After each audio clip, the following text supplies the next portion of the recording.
Afghanistan has been in a state of war for 40 years.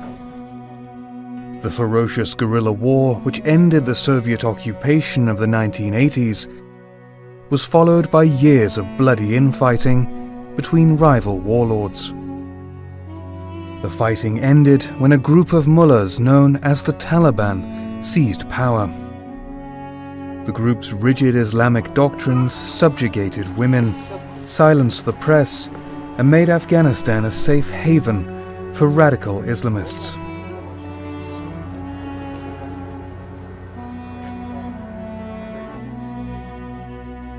After 9/11, the US invaded Afghanistan, which had sheltered the attack's mastermind, Osama bin Laden. After driving the Taliban from power, the US brought back the warlords and poured in billions of dollars to build a modern democracy. 18 years on, with daily violence and millions displaced, the US is still in Afghanistan. And the Taliban, with the backing of regional powers, is stronger than ever.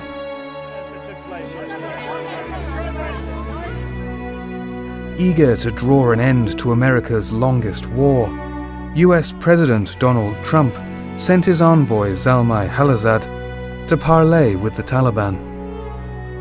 We have reached an agreement in principle with the Taliban. The Afghan government was excluded from talks. Washington offered to withdraw its troops if the Taliban agreed to stop sheltering terrorists. Guarantees on women's rights, press freedoms, and a modern justice system were of less significance. Just as a deal seemed imminent, the talks collapsed.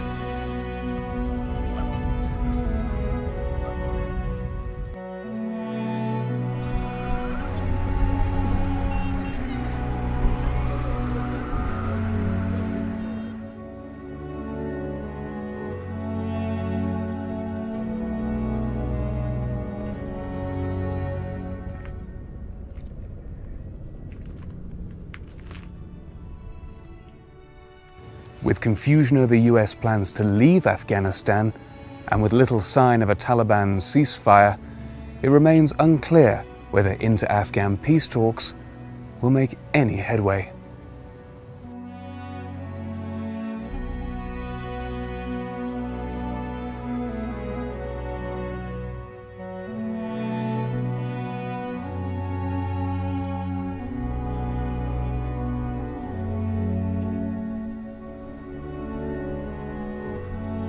Can the Taliban's fundamentalism be reconciled with Afghanistan's attempts to build a modern democracy?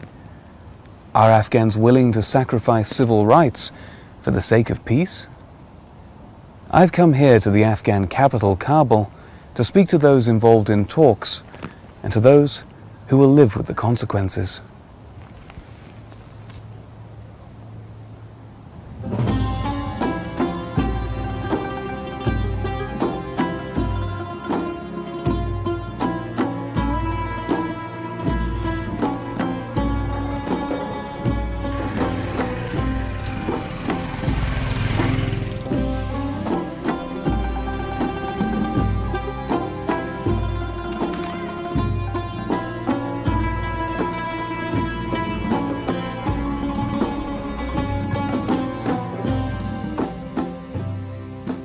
حالا کاربار خدای وطن روز اینطوری میشه امنیت نیست دیگه نیست کاربار گم است وطن فهمیدیم میایم جناق روز خب بگم میگه پس میریم خونه ولی کس خو ازم بابا و بابا کلان از دیگه فهمیدیم که 40 سال شاید یافتر شدیم منطقه شهر هستیم پدرم بود بعد از من هستم 15 سال میشه اینجا حالا خوب بود روز 10 تا 8 تا 12 تا دیگه 5 تا هر روز میفروختیم مثلا هر هفته یک دانم دو دانم بفروشیم بسیار خوش هستیم نه در وقت دوران کرزای خوب بود کارم بود ایسا فریمان بود یکم از این حکومت که امنیت از خوب بود امنیت نام نیزگاه نیست سالتا خانه تا پس جور میرین چه رقم معلوم ازه که از خانه میبره یه توکل به خداست.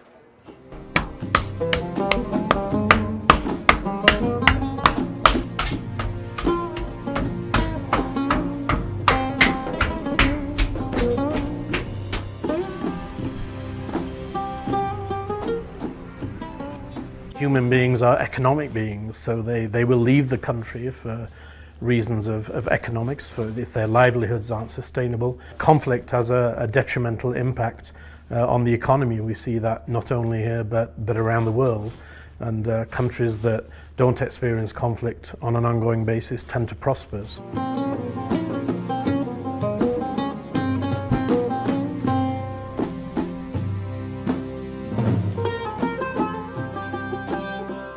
طول 40 سال شده می کار و کسب ما قالین فروشی است و کاروبار ما امنیت تاثیرگذار است.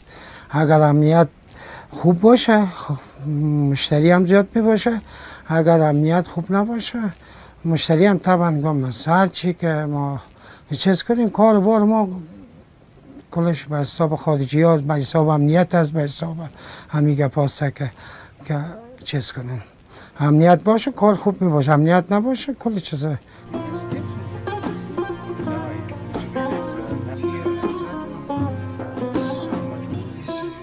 با هم خوردگی پوره کرده نمیشه.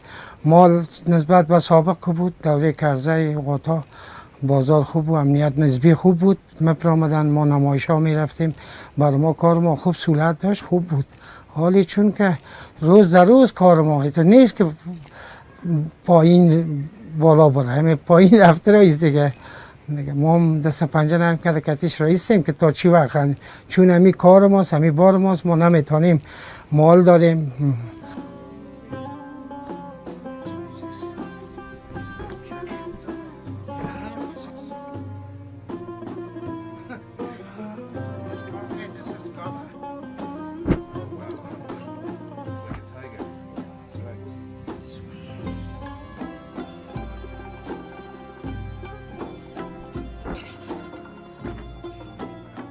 So of course we hope that peace will come and things will improve. If the opposite happens, and we hope that doesn't happen, but if the country does slip in the other direction, then clearly humanitarian needs will grow, displacement will grow, there'll be even fewer young children, especially young girls, in school. The social infrastructure of the country will be strained, hospitals, water facilities, and of course it'll have a massive negative impact on the economy.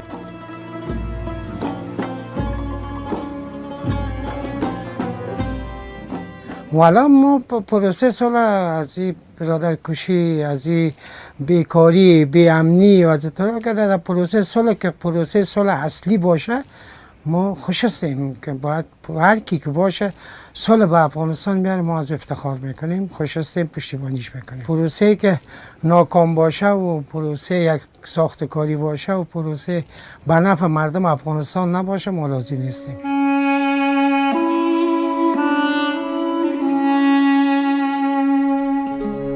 Afghanistan is frequently called the graveyard of empires.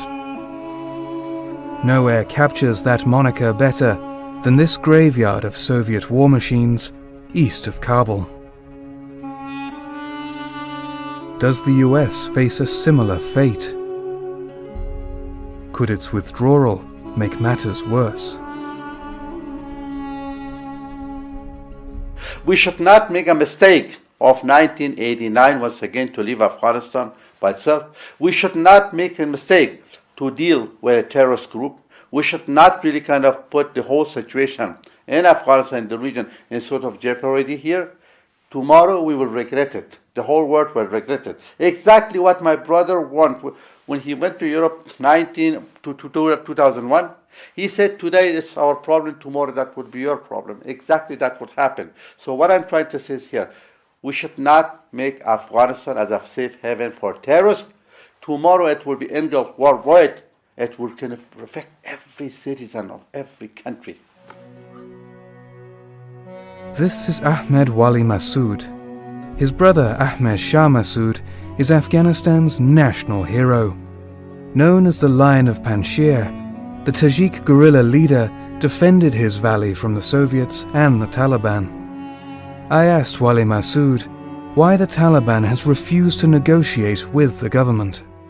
Well, for a very simple reason, because government of Afghanistan is weak, and no one talks to the weak body, and that's why they refuse. If only we did have a strong government, of course, Taliban branded as terrorist group, they would never refuse to talk to a government. So because government is weak, Taliban feel they are stronger. Yes, people of Afghanistan are thirsty for peace. But peace, not a deal. Peace, not terrorism, not violence. Peace, not submission to a terrorist group. But when it comes to the real peace, how exactly you can solve these very contradictory values between the Taliban and the rest of the people of Afghanistan? What do you do with women's rights? Taliban do not agree with women's rights. What do you do with media, with freedom of media and press? They don't agree.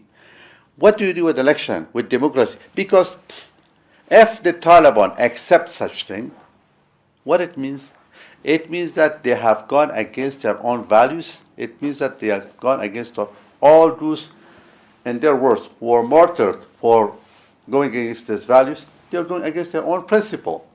Don't forget that so far since the creation of Taliban until now, their position have not changed. Exactly the same thing as it was before. Regarding anything, it has not changed. Nothing. Tolo is Afghanistan's biggest private news network, broadcasting 24 hours a day nationwide.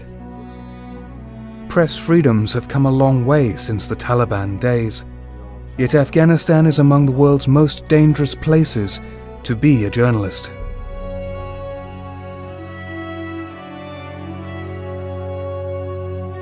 On September 5, 2018, Tolo correspondent Samim Faramaz and cameraman Ramiz Ahmadi were sent to report on a bombing at a wrestling club in West Kabul.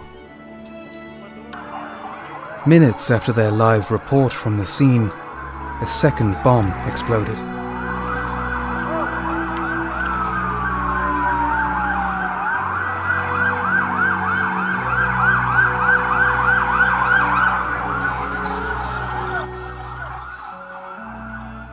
What happened, two of my colleagues, Samim Faramaz and Ramiz Ahmadi, were killed in a twin bombing in Kabul when they were reporting from a previous attack in Kabul. It's very tragic. We've lost 11 colleagues in the past 3.5 years in many attacks.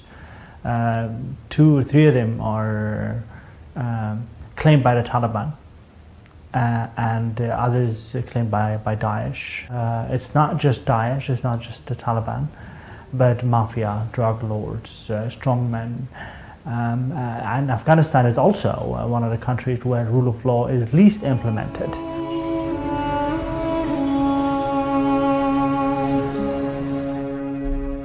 This mural in downtown Kabul was painted in memory of Samim and Ramiz.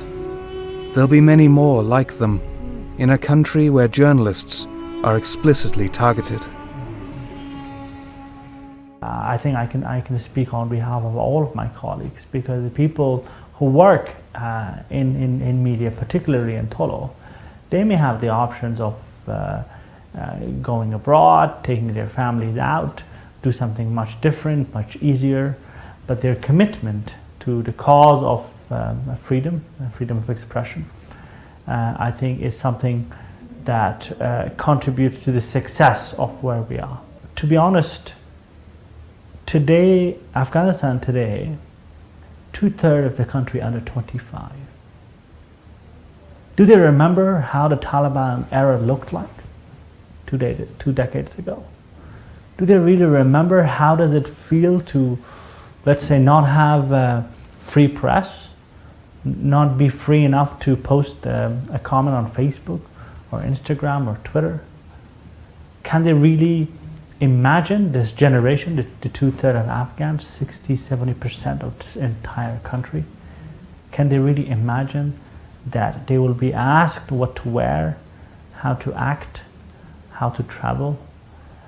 I think there will be a big backlash because this generation owns some of these achievements. These are not introduced to them. It's these rights and gains. You won't get peace.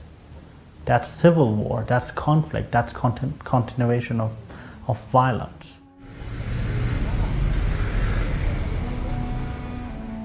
کجا موری که موری کجا موری که موری دو دیده انتظاره که دل ما بیقراره دو دیده انتظاره که دل ما پرشراره که عشقت ماندگاره که عشقت ماندگاره زمین آی خدا را گل بکارم که یار ما میه و دل بقرارم. To sit in one room with Taliban and to face them for the first time after the government is fallen in Afghanistan was not an easy experience. Every woman who lived in Afghanistan paid the price of Taliban government. Personally, they have stopped education from me and many other women. They put my husband in jail. I have seen women were beaten up in front of my eyes. I have seen that horrible things happen. So every Afghan in Afghanistan remember those memories. And to therefore, go with those memories and face Taliban is not a nice moment. It is not a pleasant atmosphere. I want to assure that this is not the idea of Afghan government to sacrifice women's rights. It's several times that I have heard from the president and the CEO that they cannot sacrifice the women's rights for the peace process. Of course, we have to pay a price for the peace process, but it doesn't mean that price can be only the women's rights. How they can accept that to go back again to 20 years or 30 years ago? This is impossible. نه خیر، قربانی در کار نیست. چون اگر قرار باشه که ارزش‌های حقوق بشری زنان و ارزش‌های قانون اساسی افغانستان قربانی گفتگوها شود، او صلح نیست. فقط آتش زیر خاکستر میمونه. فقط یک موافقتنامه ناکامی هست که به زودی افغانستان شاهد یک هرج و مرج است که جبران نمیشه. ما در نقاط دوردست افغانستان هنوز هم در ولسوالی‌های افغانستان که امنیت نسبی حاکم نیست شاهد سنگسار زنان هستیم. زنان دوره زده میشن، زنان تیرباران میشن از جانب مخالفین مسلح دولت افغانستان.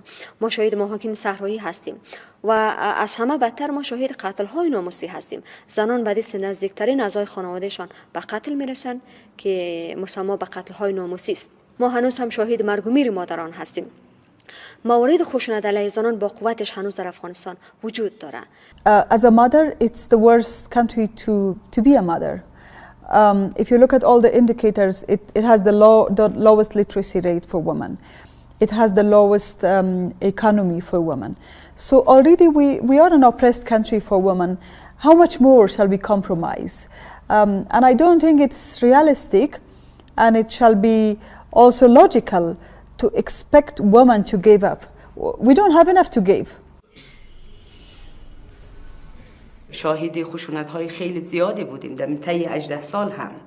چرا؟ به خاطر اینکه هنوز هم ذهنیت‌های طالبانی وجود داره در این جامعه. وقتی زنای کشور ما در خطر باشه دیگه این معنیش صلح نیست، معنیش تسلیم شدن هست. This is Layla Hidari. She's Hazara, a persecuted ethnic minority which practices the Shia branch of Islam. Her cafe, the Taj Begum, is one of the few places in Kabul where unmarried men and women are able to meet freely in public, to the dismay of religious conservatives. A well-known social activist, Layla uses her cafe's profits to help and employ recovering drug addicts. من 9 سال پیش به عنوان اولین زنی که یک رستوران را در کابل ایجاد کردم، او زمان واقعا برای مردم خیلی تعجب برانگیز بود که یک زن آمده و رستورانداری میکنه و قابل قبول نبود برای مردم. اما امروز شما در هر جای افغانستان ببینید زنها رستوران دارن، بیزنس میکنن.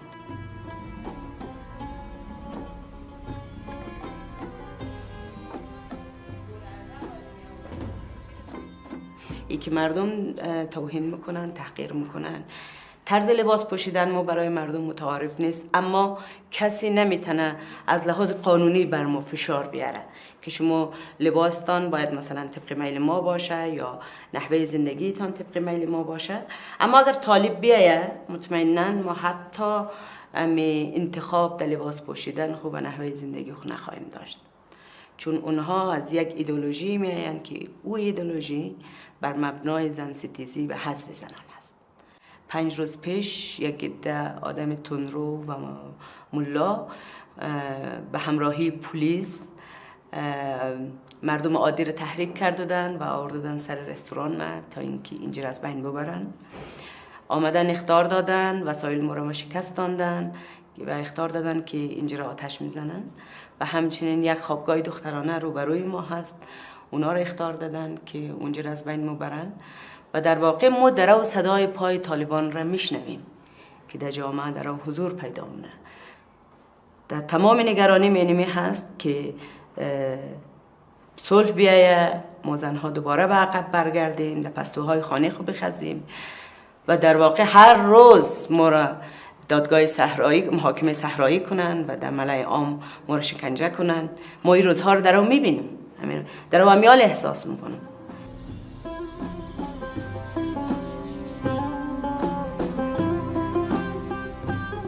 Women like Layla are not prepared to sacrifice their rights for the sake of peace.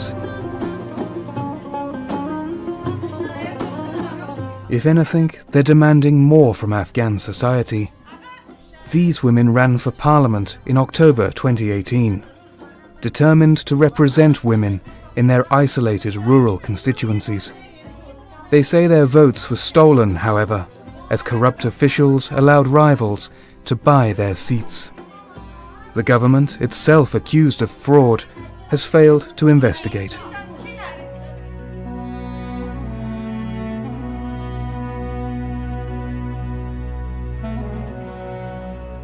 Their protests at the presidential palace were met with violence.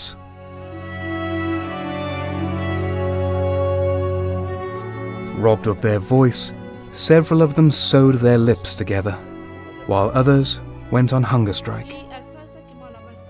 چې ما د فارغ فی الحال چې نه د دغه حکومت او نه د طالب ترمنځ ماته هیڅ توپیر نشته، ولې چې ما پخوا اورېدلي و چې طالبانو له ښځو سره خشونت کو، طالبانو ښځې وهلې او رنګارنګ مختلف.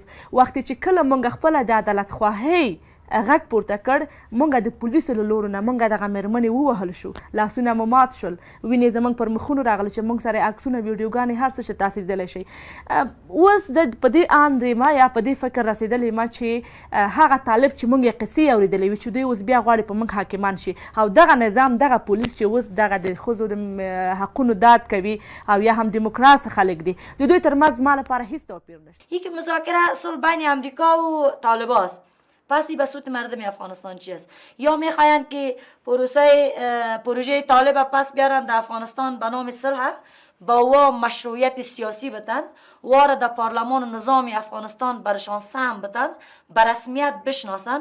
در اینجا باز امریکا برای به جای خود قرار بده، فقط ارگانهای استخباراتی خود در افغانستان بمانه و قوه نظامی خود اخراج کنه. در اینجا جنگ داخلی میاد در افغانستان شروع میشه، دستاندازجای پاکستان و ایران و هند هم زیادتر شده میره. پس قربانی که مردم افغانستان در 40 سال 50 سال داده و این نسل بعدیش هم قربانی خواهد شد.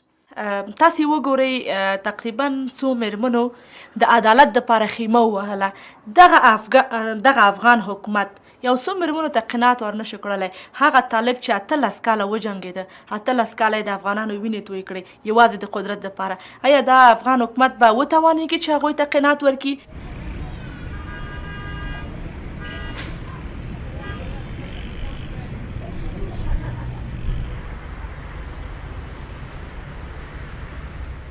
بسم الله الرحمن الرحیم. زه مولوي سید محمد اکبر آغا د قندهار د ولایت او د ارغنداو د ولسوالي او د جلاهور د کلي عالم یم، عالم دین، او د جهاد په وخت کې مې جبهه درلوده. د روسانو په مقابل کې غټه طالبانو جبهه مو درلوده.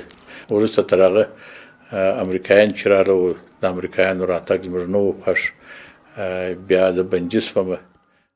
This is Saeed Mohammed Akbar Agar, a former commander of the Taliban splinter group Jaish al-Muslimin. He was jailed in 2004 for his role in the kidnap of 3 UN workers. Pardoned by Hamid Karzai in 2014, Akbar Agar is now head of the Shura-e-Ali Rahi-Najat, the High Council of Salvation. He believes a full US withdrawal and the return to a Sharia state will bring peace. هیڅ شک شبه نشته، شریعت اسلام زموږ دین دی، موږ مسلمانان او روسان موږ د دین د مقابلې په وجه باندې پسې اخیستي دي. د هغو سره معاملات کړي دي، جهاد کړي دي، او د هغو په مقابل کې معاملات کړي دي، او هغه مو دې ته مجبوره کړي دي چې زموږ ملک پرېږدي. د دې لپاره مو کړي دي چې دلته یو اسلامي نظام د مسلمانانو راشي. البته که خدای پاک زموږ سره کومک کړی دی او راسره کړی دی. What does this mean for women's rights? البته یو څه حقوق به ښځو زاید وړي، چې مثلا ځینې ښځې به داسې وي چې هغه به ازادي ډېره غواړي، داسې ازادي چې هغه د اسلام د چوکاټ څخه وتلې ازادي وي. نو کېدای شي چې بیا به طالبان یا نور داسې حکومت چې دلته راسي، هغه حکومت کې اسلامي عنعنات و اسلامي لحاظات و اسلامي اساس پکې نغښتی وي، هغه حکومت به په اسلامي لحاظ باندې ورته وایي چې تا په د نورو په حقوقو باندې تجاوز کړی دی، یا مثلا تا خپل په حق باندې قناعت نه دی کړی، زیات حق دی وړی دی، هغه به دې راوګرځي. زه فکر کوم چې طالبان هم په دې باندې پوهېږي او شاید حکومت هم په دې پوهېږي چې جنګ لار د حل نه ده او دې ته ضرورت شته چې دلته ناستې ته ضرورت شته. البته که چیرې طالبان احیانا په جنګ باندې راشي، ولایتونه نور ونیسي او کابل ونیسي، خو بیا هم ناستې ته ضرورت شته. که یو څوک مخالفین پیدا شي او هغه په مخالفت باندې لاس پورې کړي، خو طالبان مجبوره دي چې د هغو سره ناستې وکړي، او دا ملک نور توان د دې نشته چې په دې ملک کې جنګونه نور وشي. نو زما فکر باندې دې ته ضرورت خامخا لیدل کېږي. نو طالبانو به هم دا ضرورت حس کړی وي. I've only scratched the surface. Afghanistan is a vast and diverse country, and the view from Kabul doesn't tell the whole story. Whatever fears and aspirations its people have for peace, Afghanistan's destiny will likely be shaped by foreign powers, a great game of shifting proxies which never ended. I'm left wondering, is there any room for optimism? I think if you're a natural optimist, this work isn't for you. We have to be optimistic. I've been doing this work for 25 years, so if I was a pessimist, I think by now I would have given up. So I'm optimistic that when human beings get around a table and dialogue, outcomes will be good. Almost all of us, have people in our families who have lost their lives to this conflict. I think the entire nation is tired of it, so we should certainly give it a try and embrace the opportunity, even if it comes to swallowing some bitter pills. Naturally, so people of Afghanistan have always been optimistic. I remember during Taliban, when I looked from the window of my house to the streets of Kabul, I could not see in 5 minutes one car passing the street because there was no life, basically. We were optimistic then. Now that all this progress happened, of course we are optimistic. At the end of the day, I believe that we have to talk because there is no war that you can win with war. You have to win war with peace. And then you have to talk because you have to end this bloodshed. and people of Afghanistan expect that. I am optimistic with caution. So, of course, every politician in Afghanistan should be optimistic, otherwise, of course, we will die. We cannot move, we cannot act, we cannot struggle, we cannot fight. So that's why it is very, very important that we have to be optimistic, but taking caution for every moment, for every step.